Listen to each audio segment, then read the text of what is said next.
Hello everyone, welcome to യുനോയാസ്. അപ്പോൾ ഇന്നത്തെ നമ്മുടെ വീഡിയോ ചെറിയൊരു ഹോം റെമഡിയാണ് കേട്ടോ. അതായത് കോമൺ ആയിട്ട് നമുക്ക് എല്ലാവർക്കും ഉണ്ടാവുന്ന കോൾഡിനും കഫിനും ഒക്കെ റിലീഫ് കിട്ടാൻ പറ്റിയ ഏറ്റവും നല്ലൊരു ബെസ്റ്റ് റെമഡിയാണ് ഇത്.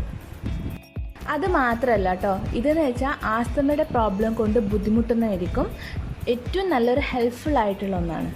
പ്രത്യേകിച്ച് ഈ വിൻ്റർ സീസണിലൊക്കെ ശ്വാസമുട്ടലൊക്കെ ഉള്ളവർക്ക് ഭയങ്കര കഷ്ടപ്പാടല്ലേ. അപ്പോൾ ഇതൊന്ന് ട്രൈ ചെയ്ത് നോക്കൂ കേട്ടോ. അപ്പോൾ അതിനായിട്ട് നമുക്ക് എന്തൊക്കെ ഇൻഗ്രീഡിയൻസ് ആണ് വേണ്ടതെന്ന് നോക്കാം. പനിക്കുറക്കയുടെ കുറച്ച് ഇലകൾ വേണം. ഞാനിപ്പോൾ ഇത്രയാണ് എടുത്തിട്ടുള്ളത്. ഒരു 10-15 മതിയാവും കേട്ടോ. പിന്നെ വേണ്ടത് ഇഞ്ചിയാണ്. ഇഞ്ചി ഞാൻ ഇത്രയും വലുപ്പത്തിലുള്ള 3 എടുത്തിട്ടുണ്ട്. പിന്നെ ആവശ്യം തുളസി ലീവ്സാണ്. അതിന് നമ്മുടെ കയ്യിൽ കൊള്ളുന്നത്ര എടുത്തിട്ടുണ്ട്. ഈ പൊടികൾ എന്തൊക്കെയാണെന്ന് നോക്കാം. മഞ്ഞൾ പൊടി, ജീരകം പൊടിച്ചത്, കറുവപ്പട്ട പൊടിച്ചത്, അയമോദകം, ഗ്രാമ്പു പൊടിച്ചത്, കുരുമുളക് പൊടി, ചുക്കും. ഇത്രയും സാധനങ്ങളാണ് നമുക്കിവിടെ ആവശ്യമായിട്ടുള്ളത്. അപ്പോൾ ഈ പൊടികളൊക്കെ എടുക്കുമ്പോൾ ഒരേ അളവിൽ തന്നെ എടുക്കാൻ ശ്രദ്ധിക്കണം. ഇനി നമുക്ക് മിക്സിയുടെ ബൗളിൽ ഇഞ്ചി ഇതുപോലെ ചെറിയ കഷ്ണങ്ങളായി കട്ട് ചെയ്ത് ഇട്ട് കൊടുക്കാം. അതിനുശേഷം അതൊന്ന് ഗ്രൈൻഡ് ചെയ്ത് എടുക്കാം.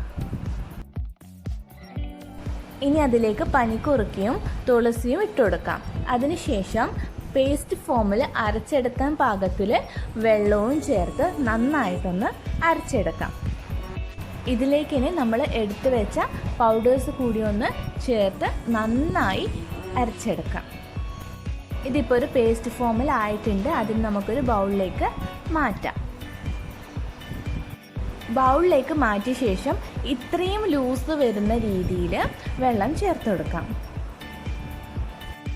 അരക്കുമ്പോഴും അരച്ച് കഴിഞ്ഞിട്ടും ഒക്കെ ആയിട്ട് ഇതിൽ വെള്ളം ചേർത്തത് മൊത്തത്തിൽ 1.5 ഗ്ലാസ് വെള്ളമാണ്. അതിന് നമുക്ക് കുറുക്കിയെടുക്കണം. എന്നിട്ട് 3/4 ഗ്ലാസ് വെള്ളം വരുന്ന വിധത്തിലാവണം. ഇതിന് ചെറുതായിട്ടൊന്ന് തിളച്ച് വരുന്ന ടൈമിൽ പനക്കൽക്കണ്ടം ചേർത്ത് കൊടുക്കാം. അത് ഒരുപാടൊന്നും ചേർക്കേണ്ട, നമ്മുടെ ആവശ്യത്തിനനുസരിച്ച് കുറച്ച് ചേർത്ത് കൊടുത്താൽ മതി. ഇനി ഇതുപോലെ നന്നായിട്ട് തിളച്ച് കഴിഞ്ഞാൽ ഫ്ലെയിം ഓഫ് ചെയ്തിടാം. ഇനി അത് തണിഞ്ഞ ശേഷം ഒരു ലെമണിൻ്റെ ജ്യൂസ് ഒഴിച്ചു കൊടുക്കാം. നന്നായി മിക്സ് ചെയ്ത് കൊടുത്ത ശേഷം നല്ലൊരു എയർ ടൈറ്റുള്ള ഗ്ലാസ് ബൗളിലോ അല്ലെങ്കിൽ സ്റ്റീൽ ബൗളിലോ സ്റ്റോർ ചെയ്ത് ഫ്രിഡ്ജിൽ സൂക്ഷിക്കാവുന്നതാണ്.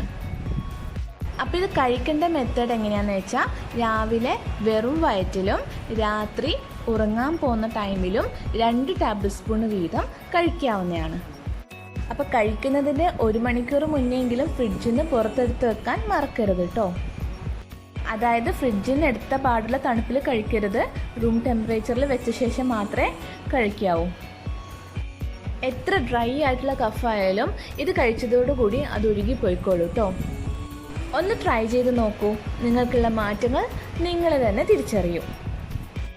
Thanks for watching.